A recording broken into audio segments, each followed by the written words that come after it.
Is infertility taking over every aspect of your life? Are you debating quitting fertility treatment? Maybe you're considering different options, and one of them might be living your life child-free. In today's episode, we have Carrie Hauskens, a wonderful person who shares her own fertility journey and that very difficult but right decision for her to live child-free. Welcome to the Baby or Bust Fertility Podcast, the podcast with interviews and in-depth discussions on all reproductive health, created to support anyone curious about infertility, miscarriage, and early pregnancy. I'm your host, Dr. Lora Shahine, a double board certified OBGYN and reproductive endocrinologist and former fertility and IVF patient myself, helping build families for almost 20 years and dedicated to supporting and educating you on your family building journey. My job as an infertility doctor is to diagnose and treat infertility, miscarriage, male factor, endometriosis, PCOS, and more. So much of my role is answering questions, explaining protocols, thinking about next steps. Some of the most difficult but very important conversations I have with patients is deciding when to stop fertility treatment. I had a patient recently talk to me about this very difficult decision. And she asked if I had any resources to share on this very topic. I honestly couldn't think of any to share, but told her I would think about it and get back to her. The very next day, in my For You page on TikTok, I saw a post from our guest talking about how after 8 years of infertility, miscarriage, stillbirth, surrogacy, she chose to stop. And she opted for a child-free life. And she explains why she is still a success story. Carrie Hauskens, welcome to the show. I'm so excited to have you here today. I'm so thankful to be here. I feel like this type of perspective coming from a fertility doctor is absolutely needed, and I feel extremely honored to be in a position to share. Well, I have this conversation with my patients, different paths, different ways to go on. Should we do another treatment? Should we do another IUI? Should we think about adoption? And I bring up sometimes you might feel like you actually have a great life without kids. Like, we can talk about that. And so I, shared in the intro that I have a patient who is asking me for resources. And literally the very next day, you came up in my TikTok feed and you were talking about your success story being child-free. And I got really lost in your content because I was like, oh my gosh, this is exactly what my patient was asking me for. And so I so appreciate your, sharing and telling your story. Can you tell us a little bit of your story and kind of how you got to the choice of being child-free? Absolutely. My husband and I got married in 2014, and we started trying right away. We were so excited about becoming parents. And we tried naturally for 4 years. And I like to say it was fun until it wasn't, because everyone around us started getting pregnant and having the life that we wanted. And I went into a deep depression and developed really severe anxiety, turned to drugs and alcohol, and just really started living a very unhealthy life and saw in myself that, like, this is not who I wanted to be. And we decided to start a passion project, and my husband and I bought a school bus and converted it into like a RV tiny house. Mm-hmm. And when we did that, it was like a win that I hadn't felt in years. Like, I was like, oh my gosh, we can do things that's like cool. And on our first trip across the country, I brought it up. I was like, hey, I think I want to see a fertility doctor. And my husband was like, okay. And this was like one of the first times we even admitted there was a problem. So we found out we were great candidates for IVF. We jumped right into it. Found out in the beginning that we had male factor. We did one egg retrieval and we did a first transfer. I got pregnant right away. Found out within the first 8-week checkup that I was going to have a miscarriage. Had the miscarriage and then immediately jumped right back into it and got pregnant again. And I carried my daughter for 8 months, but I developed a rare liver disease called cholestasis of pregnancy. And I always like to tell everybody I was very itchy. That was like the main sign. Yeah. And I'd never heard of it before. Mm-hmm. And I had a really severe case because the doctors were like, it's probably going to be fine. Like I got on medication right away. And within a few days of being diagnosed, I didn't feel any Mm. kicks. And we went into the hospital and we found out that our daughter had died. And Mm. then 5 years ago this year, I delivered her stillborn. Mm. And we named her Clementine, and she is like a huge part of our life still. And it's a very like it changed our lives, and grief became something that we deal with every day. And also like having to let go of so many dreams in so many different ways was a really big shift for us. But we still had two embryos left. Mm-hmm. And the doctor said, you probably shouldn't get pregnant again for how severe you had this, because cholestasis comes back. And we put out the search for surrogates, and we had multiple people in our life step up. And we worked with one of my best friends from childhood that I hadn't spoken to in about 2 decades.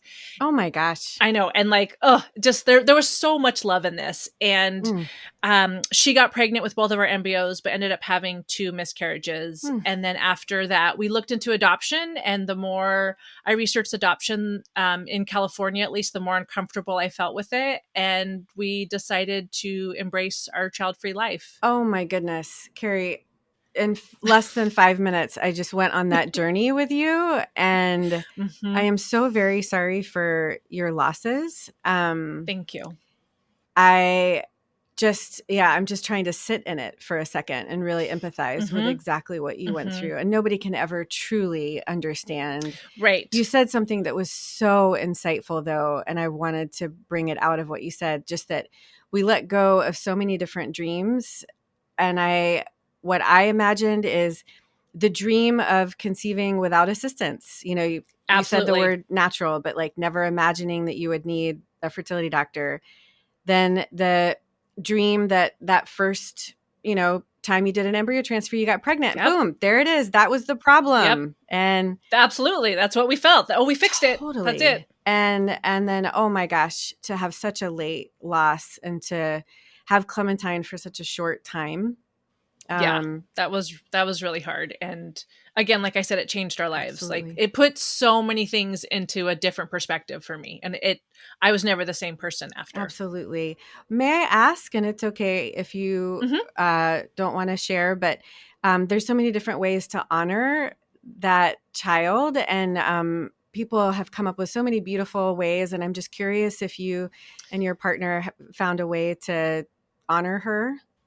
Yes. So she's a huge part of our lives. Like I said, I have like I don't know if you can say, I have like a really kind of fun tattoo. Beautiful. That was like something, like an immediate gratification for me. But one of the best things that, a grief counselor that we went to right after she died said, you need to say her name and say it as often as you can, Hmm. because it really validates that she existed. Mm-hmm. And so every night my husband and I say goodnight Clementine, and like, oh, you're gonna make me Sorry. cry. So touching. It's just beautiful. And this has been, like I said, for over the past 5 years, but a lot of times the word Clementine will slip into our vocabulary in replace of the word love. And it's just like become this way to express love for each other, for other things in our life that feels so much bigger than we are. And that has been like one of the, like, I think things that have really stuck. And again, as part of our everyday life. Goodness. Oh, thank you for sharing that. Mm-hmm. And then the dream of sort of taking that responsibility of carrying the pregnancy away from you. I am just putting thoughts into my brain. If I were Mm-hmm. in your shoes of, okay, I've had two unsuccessful pregnancies. Okay, if we can use a gestational carrier, then that burden, it's that tension between like, well, I really did want to be pregnant, but, I'm glad it's not me, Mm-hmm. and then that Mm-hmm. not being successful as well. That is so much. That was a lot too, because I felt like we brought somebody else into our grief. Mm, And I know that she was willing, and we're still close to this day, mhm, so it's still a part of us. But I had guilt about mhm, that, of like, oh, I'm bringing somebody else into kind of I felt very chaotic and lost. And going to therapy really helped. And my therapist always said, like, they're adults, they're willingly doing this. They want to show you love. Mhm. And I really worked with like accepting it in whatever form that came in. Oh, that's really, really beautiful. How did you and your partner come to the decision that we do have a beautiful life?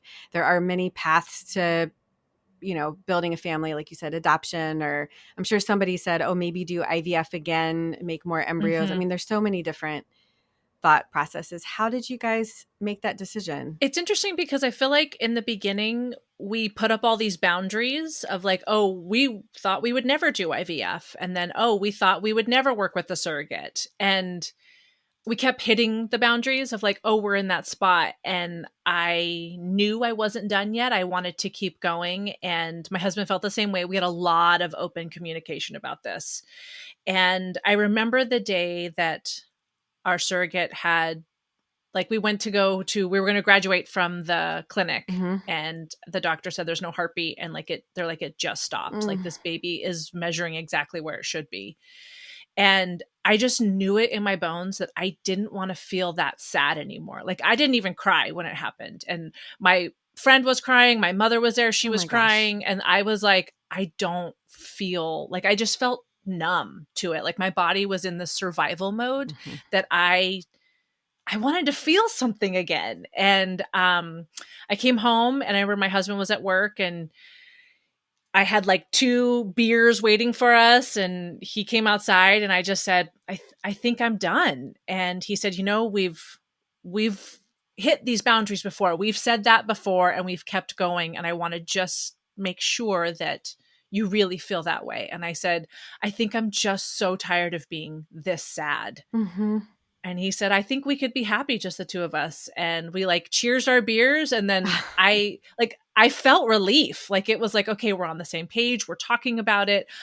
I knew that there was, of course, still sadness going to be my life, but it wasn't going to be this like repeated loop that I was in for almost a decade. Yeah. I feel like the choice that you made is sometimes the harder choice. Mm-hmm. There's, I read this in a book and I wish I could give credit to it. But people talk about the treatment cycles of fertility treatments being addictive and a little bit like gambling. And Absolutely. as long as you're in the game, whether it's that next IUI or that next egg retrieval or that next embryo transfer, whatever it is, you haven't given up hope. There's always a chance. And sometimes, I'm the one really talking to the patient, sort of saying, okay, hold on. Like, yes, we could start another cycle tomorrow, but let's just maybe take a month or two just to kind of really take a break, debrief. Let's Yeah. talk again in a month or two. I mean, that's so refreshing to hear because I loved our doctors, but that was not ever said to Yeah. me. Well, I can see it just take over every aspect of Oh, someone's life, and that just that repetitive nature and kind of mm-hmm. making the conscious choice to be like, okay, enough is a really, really hard choice. And it was really scary. Like I remember being afraid to like tell my parents. Like I felt like I was letting them down Mm-hmm. because they weren't probably going to have Oh, yeah. grandchildren. And of course they were like, we love you no matter what. But it was like, but I wanted to give this to you Yeah. and experience life in this way.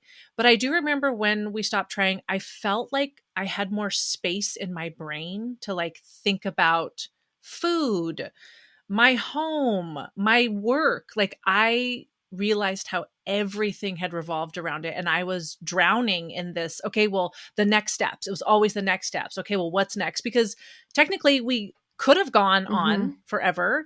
And I remember talking about with my therapist, she was like, you could never stop and you could probably get a baby, but that might be 10 years from now. Mm-hmm. It might not be the situation that, in a way that you wanted, but like you could keep going. And I was like, I was having so many panic attacks that I was like, I have to do something about, like, I just knew something needed to change. Mm-hmm.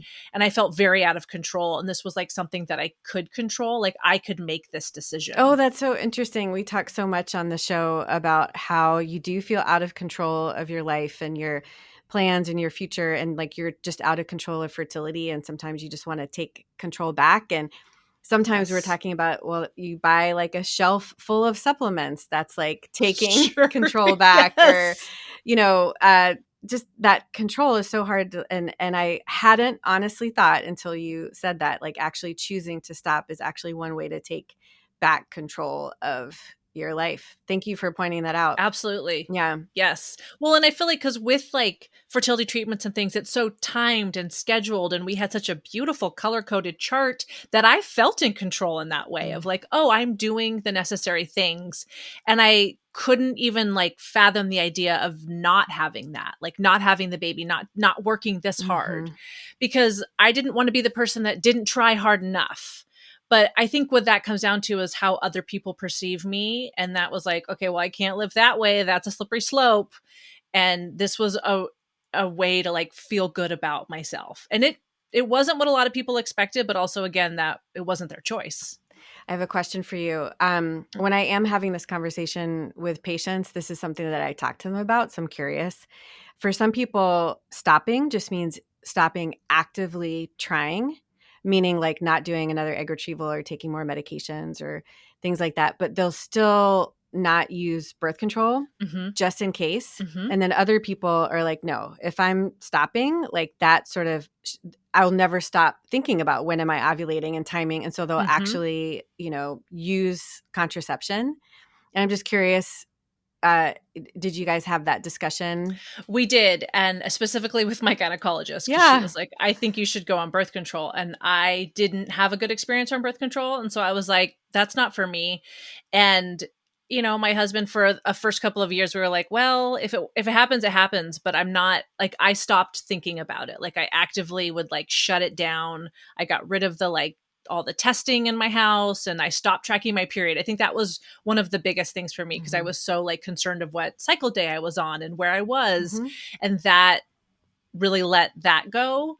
But we didn't get pregnant without IVF. And so that was like, well, and people threw out the miracle, but it was like that's not something we were banking on. So we did not and still don't use contraceptive. Yeah. Or, I mean, he could get a vasectomy or something, but just sometimes Exactly. when you Yes. talk about making true space, Yes. some people need to like not even have the opportunity to conceive. And I was just curious your decision. I think it's a valid question too, because like if I didn't have that space back in my brain, like I knew if I was still in those loops, I would have needed to do something because I wanted something to change. But this decision changed enough for me to feel comfortable. Yeah. I'd love to know how this process and these years impacted your relationship, your partnership. That's kind of the one person in the world that like really knows what's going on. And I have absolutely seen, relationships, marriages end over fertility. Same. And Yeah. I don't know if it's okay to chat about that. Absolutely. Okay. Yes. I think my marriage is one of my most proudest things that I've ever done in my life. And we've been good like since the start, but also like having to go through a hardship really can bond somebody. And I think one of the biggest things for us was after Clementine died, like understanding how we grieve differently. And I was like, people are coming over, we're sitting, we're crying on the couch, we're discussing it. And my husband was like, I don't want to be in here. And I remember he started painting the house and I was like kind of angry at him. Like, how could you choose to do a house project right now? And I remember he was wearing headphones and I went outside one day and was like, you need to come inside. And he came inside and I was like, what are you listening to? Like, you have to be here with us. And he was like, I'm not listening to anything. I have headphones on just so like, no one comes up to me and starts talking to me. He's like, I just need to be quiet by myself, staring at the house. And he was like, I am grieving. And I was like, I felt like he was doing it in the wrong way. And he was kind of like, is there a right way to do this? And I was like, well, gosh, I don't know. And I think like really communicating what we were feeling throughout the whole process has been a really big part of that. And a lot of it is me being like, let's talk about our feelings. And like, that's not my husband's go-to. He will be like, okay, this is what I'm feeling. And it just gives me a space to understand where he's coming from because we have these stories we tell ourselves in our head of like what someone else is going through. But most of the time mine are wrong. And I'm like, oh, right. You're not avoiding grief. You're just doing it differently. And recently, like in the past few years, like I'd say the past 2 years, I've seen my husband start like having, I don't want to say anger, but like I right after Clementine died, I was pretty angry for a while and was like, didn't like seeing babies and was just really angry about it. And more recently, my husband has been experiencing that. And I asked him, like, wow, like, where's this coming from? And he said, I felt like for so long I was taking care of you to make sure you were okay, that like I did not give myself space to feel. He's like, and now I have that space because you're much better. And he's like, and it's much later, but also it's still there. Mm. And so, like, acknowledging that we're on different timelines with this. And I mean, there really isn't a timeline, but we're just going through it and experiencing it in such different ways. But like, allowing the other to have space for what they need. How did you guys make decisions on all of those different, paths on the way, like seeing a fertility doctor, trying IVF, thinking about this treatment, and then finally stopping? Like, what was your process? Did you talk a lot? Was one person sort of leading or driving, or if there was a disagreement, any sort of insights? I'd probably say I was the leader of the conversations, but that's just in general. I talk so much more than he does anyway. So That sounds great. we would do a lot of like, okay, we're gonna have a dinner and we're gonna have a discussion, and we would kind of like almost like prep each other. Like, okay, tomorrow we're gonna talk about, like, I remember having all those questions at the IVF doctor about like, what are you gonna do with the embryo if you get a divorce, or what are you gonna do with the embryo if somebody dies? And it was like, oh my god, I don't know the answer to that. Yeah. And whoever knew those, I never knew those questions existed. And so having like being like, okay, we're going to kind of talk about it, kind of gave each other time to prep, at least like mentally. I mean, sometimes I would arrive with notes, I'm not going to lie, but he didn't. Yeah. And just kind of like giving us space to both be heard, and in a, like a really safe way of like, I know I can say something that he is not going to be upset with or feel judged by because I'm genuinely just asking the question. What you just described is actually something that I talk to my patients about a lot. When you're coming up to a decision and there's two people that are making this decision together, whether it is to do IVF, to do donor egg, to stop whatever you're doing, and there's a potential of two people feeling differently about things, I recommend that they decide on a time in the future that they're going to sit down and talk about it. Maybe it's like Sunday after dinner or something like that. And that between, now and that time, they don't talk about it so that they have space to really be in their own thoughts. Because I think sometimes we can, in my marriage, we can just like kind of over talk. And you're like, wait, is that my husband's thoughts or is that my thoughts? Absolutely. And then, and if it's really contentious, I'm like, okay, write down your answer on a piece of paper. That was me. That was totally me. Really? Yeah. Oh my gosh. Okay. But this works really well in a partnership and a marriage, like, and just these really hard decisions. And I'm, like if it's like, stop treatment or do adoption or whatever. And then if you open it up on Sunday night and it's the same answer, oh my gosh, like that's amazing. But if it's not, if it's different, you've had that time to think about why you came to that answer. So I talk to my patients about that a lot. And it sort of sounds like you guys did that in your decision making. And especially like in the beginning, we weren't on the same page. Like I wanted to do adoption right away. Yeah. Like that was the path I wanted to take. And my husband, who often doesn't have a lot of strong feelings about a lot of things, was like, I don't want to do that. And I was like, okay, like I didn't expect you to say that, but let's talk about what you want to do. And so like having that open discussion made me understand where he was coming from. I just at that point, I just wanted a baby. So it was like, I can take a different route. Oh man, that's amazing. And just amazing that you guys were able to stick together through this, quite honestly. Yeah, I feel really lucky to have that. Truly. We're going to get back to talking to Carrie in just a minute. I wanted to pause and remind you just how important it is to review and rate the show. It really helps other people find it. This review came up recently from Jules283. Worth Your Time is the title. I've only listened to a handful of episodes at this point, but wow, have they been so helpful. Thank you. This podcast has been an excellent blend of understanding the logistics of fertility treatment, as well as the emotional side of such a hidden and misunderstood yet common phenomenon. I have had my life and experience in this process validated so many times. Thank you, Dr. Shahine, for your wisdom and heart and helping us navigate such a transformative process. Oh my goodness, thank you for this beautiful review. So anywhere you're listening to the show, take a minute to rate, review, and be sure to follow the show so you get the weekly episode. Now let's get back to talking to Carrie. I don't know if you know Jess and Doug from the Infertility Feelings podcast, or they have this wonderful... Oh, yes. I've been on that podcast. Yes. Oh my gosh. It is a small world. Yes. Okay. Yes. Well, we recently kind of interviewed each other, and they're in episode 72 here on the Baby or Bust podcast. And we spent almost an hour just talking about how much infertility changes you, just in all different aspects. And I'm just curious if there's things that you look back on and you realize like how much this journey kind of changed you, kind of for good, but also for bad. Or I like that you said for good and for bad, because I thought of two things, and I'm going to start with the not so positive part. I feel like up to that point in my life, I'd never really had that kind of grief. And this was even before delivering my daughter stillborn. Like, I was used to being able to work for something and get it. And I would work hard to get it, but this was one of those moments of like, oh, I'm not getting it in the way that I want. And I'm literally doing everything I can to do this. And that was really heartbreaking. And then, fast forward to when I did deliver Clementine, it really showed me that like bad things could happen, because this was one of the worst things that's ever happened in my life. And again, I didn't have any like capital G grief experiences in my life.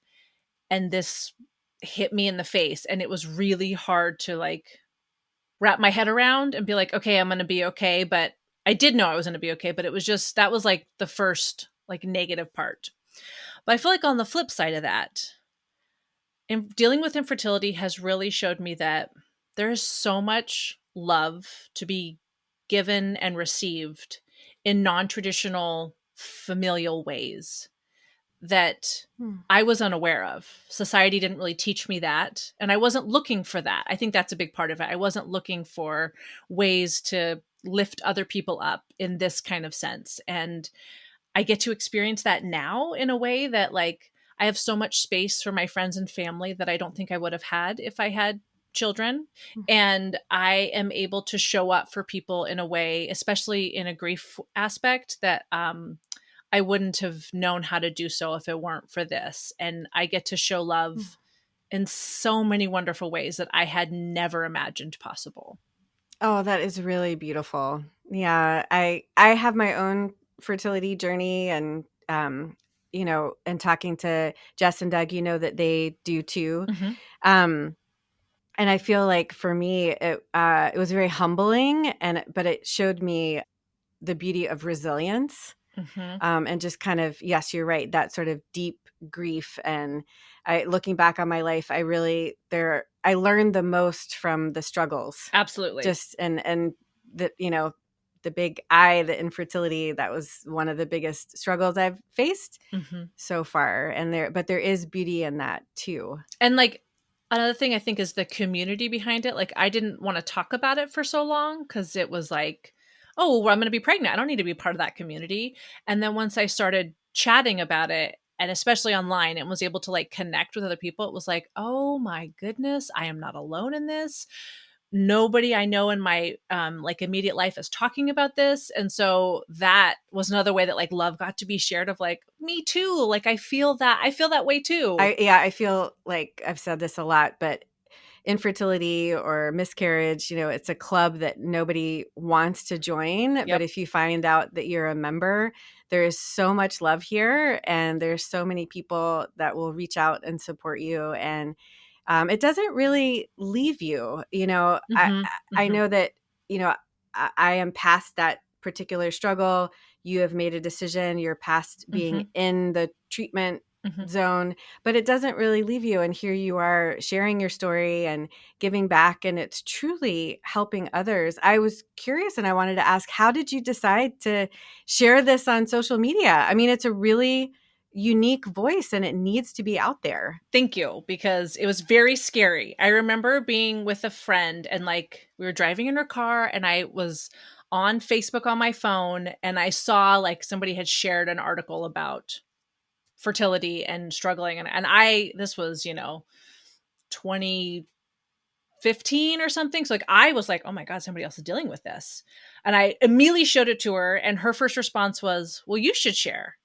And I was like, what? I don't think so. That sounds crazy. Like, I don't want to tell people I'm dealing with this. Yeah. And it took me about a year to like, I started a blog quietly. I didn't tell anybody. And then I started sharing my blog and being like, oh yeah, I like used it kind of as like a journal. And people started reaching out being like, oh my gosh, I dealt with this. And I think one of the biggest moments was at my work. I remember a lot of people would like come into my room and like close my door and be like, I did an IUI, or I did IVF, or I've had 3 miscarriages. And I'm like, okay, like I know it's none of my business, but also like I have been talking about this for a while, and I really would have loved to have known that somebody else that I know Yeah. personally has dealt with this. Yes. Yeah. It's so hard to share, but it's so important and so helpful. And Truly. it gave me a way to like have a purpose. I feel like with this pain, like I had all this grief and I wanted to do something with it. And I've always been writing. So I was like, well, I'll just write about it. And then people started being like, oh, me too. I felt that too. And so that was very validating in my like personally of being like, okay, so people do like this. And almost like I felt like I belonged somewhere. And it was like, okay, because I didn't know where I was supposed to fit in this. Yeah. Well, the comments on some of the content that you put out there have just been so loving and so thankful. And it is really reaching people that need to hear it. Which makes me like every time I read those comments, like it absolutely makes my day of like, okay, cool. Because I don't know, I was a teacher for a long time, and just like seeing that like light bulb with kids would go off when they're like, oh my gosh, like this is happening. And being able to do that to people that have a lot of like quiet grief or like disenfranchised grief, it's like, no, we matter too. Like Yeah. it's real. Yeah. Tell me, how long has it been since you made this decision to live child free? I'm curious how many years or 3.5, almost okay. 4. Yeah. Yes. And I'm just curious, how I know I've had really close grief as well. And you know how people are like, oh, time heals everything. And you're just like, bullshit. Yep. It doesn't leave you. I feel like grief is, it's like walking on the ocean, and sometimes you just get like this little nudge, it's just this little Hmm. wave, and you're like, oh, okay, I remember that person. I'm really glad that person was in my life. And then sometimes you just get completely knocked on your ass by like a tidal wave, and you're Yes. just like in bed. And I just imagine, you know, there must have been a lot of feelings, a lot of questioning in those first couple of months of making that decision. And then it's been a year and it feels a little bit different. And now you're 3 years out. I just imagine there's got to be people out there that have made this decision and they sometimes doubt or, Absolutely. oh, well, maybe I should. And how do you deal with that? How do you reconcile just the thoughts that kind of come in and out? I think I'm a very decisive person. So when I made Mm, that decision, I was like, this is what it is. But I am mm, like, that's a very strong, I feel like, tactic that I have. But the grief still shows up. Like just the other day, I was chatting with I met a person and she told me that her husband had died, which I was like, oh my gosh, I'm so sorry. And again, I don't know this person, but everybody around us in this group was like, well, she has kids. It's fine. She has kids. And mm, I like that. I came home that night and like mm, sat in my bed and was like, what are people going to say about me? What are they going to say? mm, And then I went through the whole like, who cares what people say? But it still hits you. And I was chatting about it with my husband, and he's like, we're doing things to put things in place to where you're not. So he's like, you're not going to be alone. Like you have people in your life. And I was like, okay, but it just kept being repeated in that circle. Well, she mhm. has kids. She's going to be fine. And I was like, well, am I not going to be fine? Or Yeah. is my husband not going to be fine? So I think that those doubts still come in. And Mhm. I really want to acknowledge that like not every day is a good day, but I really try to give space for that and be like, okay, well, let's explore that. I really want to kind of be curious about my grief and not push it away and just kind of like work with it. Like I do a lot of art or writing or something just to be like, I want to bring it in, and I bring it in enough to where like it's a big part of my life. Like, I'm a grief writer, but also I want to be able to just like be able to work with it and not against it. And I think it gives me space to be more open and authentic with the realities of life. Not every day is going to be a good day, and that is okay. Yes. All right. For listeners that are contemplating making this choice, they're where you were about 3.5 years ago, or even imagine talking to yourself back then. Are there a couple of pointers? I was imagining, like, are there Mm-hmm. 3 things that you wish that someone had said to you, or just any thoughts talking to yourself 3 years ago? I think I want to first acknowledge that if I were listening to me 3 years ago, I would have a really hard time with it. Like, I would be like, I don't want to hear what she has to say because I thought this was going to be my worst nightmare. Like, that was not something that even I allowed to be an option. So I acknowledge that, like, maybe you don't want to hear it. And It's that's real. okay. Yeah, exactly. And that's okay.